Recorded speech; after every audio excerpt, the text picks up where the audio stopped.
ecosystem, how to respect nature, how to respect diversity. This land is full of diverse people. It is very aptly called the melting pot of cultures and religions, because so many people have come from all over the world to contribute their best to this land. And the cultural tapestry that we have is very, very rich, very, very layered. It has myriad layers.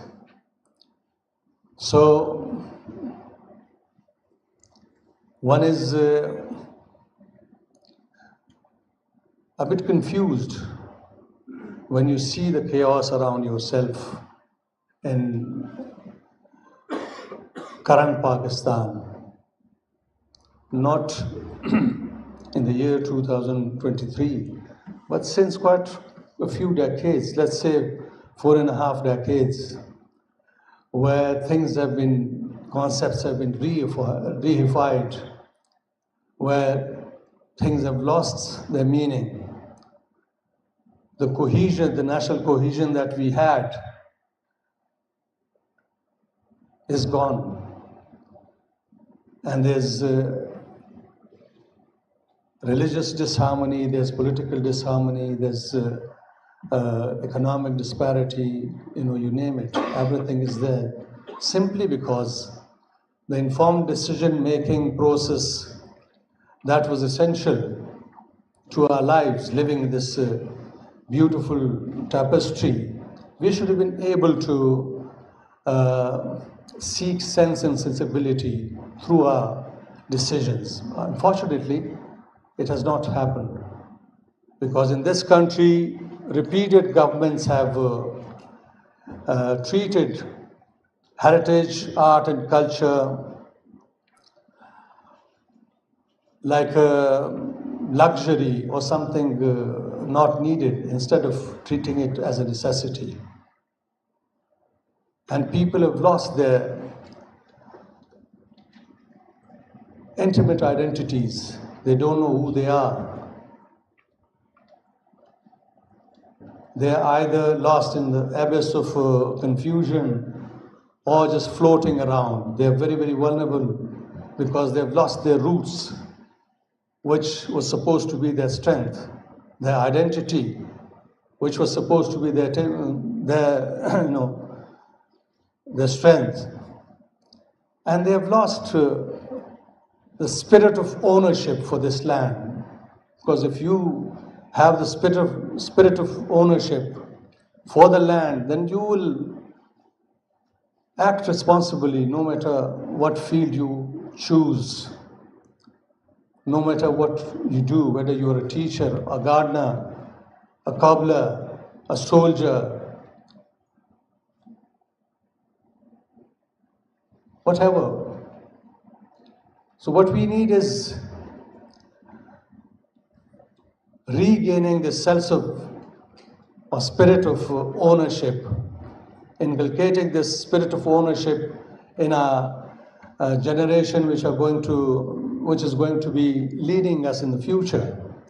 So it's very, very important that our children and our youth are engaged, they're empowered, and they are self-aware, they know who they are. My ministry will be taking a few important measures. The first measure would be to engage children and produce very, very relevant cultural educational material for them based on our indigenous culture narrative. The sad part is that today, our children all over Pakistan, they definitely remember or they know each and every rhyme that has been written in English. They know the idioms, they know the parables, everything. But they don't know a single tongue twister in their own languages, whether it's Pashto, Balochi, Sindhi, Brahvi, Shina, Saraiki, etc., etc. We are so rich in languages. This land is, like I said, the melting pot of cultures and religions or civilizations. And we have so many beautiful languages, each language carrying with it this beautiful treasure of indigenous cultural narrative. So we need to inform our people, our children particularly, and let them know who they are. They should be taught, in early education in their mother tongues. That's very, very important, because getting informed or educated in mother tongue is intimate information, and that becomes part of your system. You can never forget that.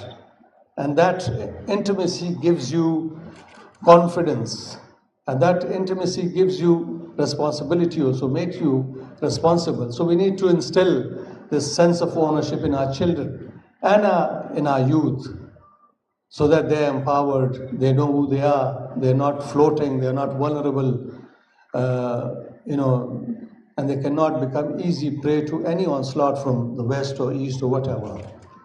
So they need to be productive beings. Rahman Baba, a great Pashto poet, says, Karda gulukra chisima di gulzarshi, agzi makara, popshu ki bide kharsi. That grow flowers, so your land becomes a garden, gulzar. Don't sow thorns, because they'll hurt your own feet. Unfortunately, this land has been, sowing thorns methodically and by design, and have been, watering them, using all our resources, which is why, this society today is full of dichotomies, full of aggression, full of intolerance, and our youngsters, people have lost a sense of ownership, or they're not in line with the teachings of our great mystics like Bhule Shah or Rahman or Sarmast or Shah Latif, Shah Hussain. They were the generous people, Sakhi, Zameen ke Sakhi log the, and they contributed so much. So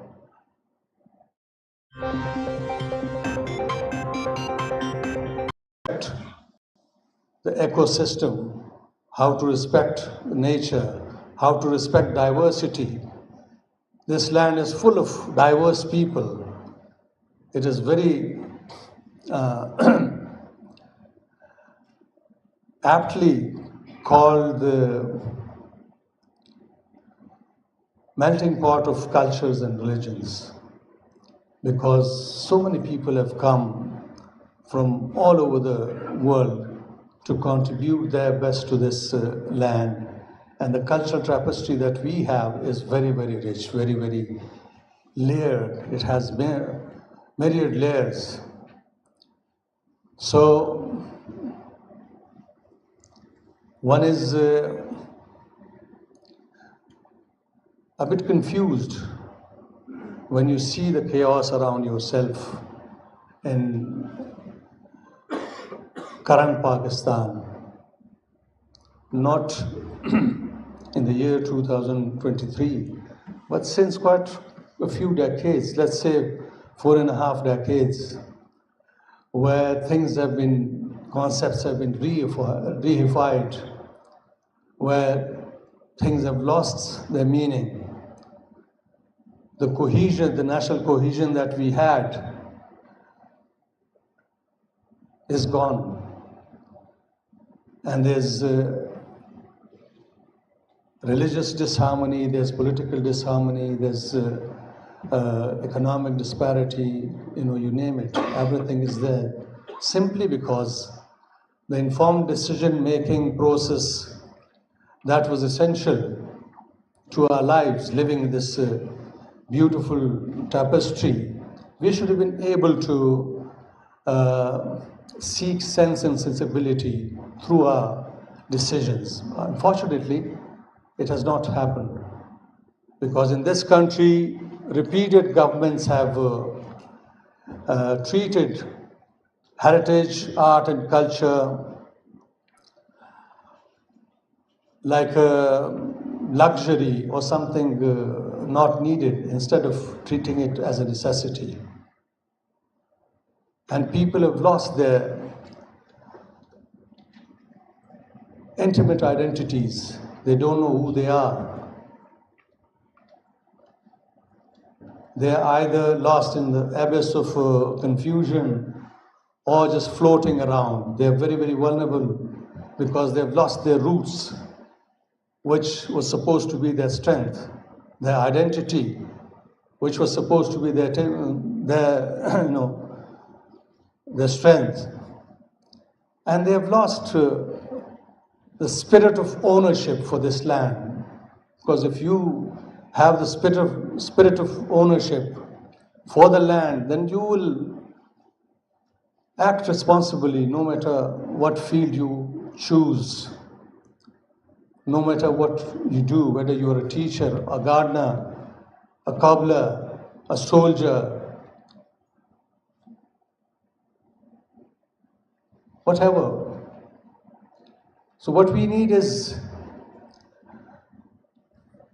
regaining the sense of or spirit of ownership, inculcating this spirit of ownership in a generation which is going to be leading us in the future. So it's very, very important that our children and our youth are engaged, they're empowered, and they are self-aware, they know who they are. My ministry will be taking a few important measures. The first measure would be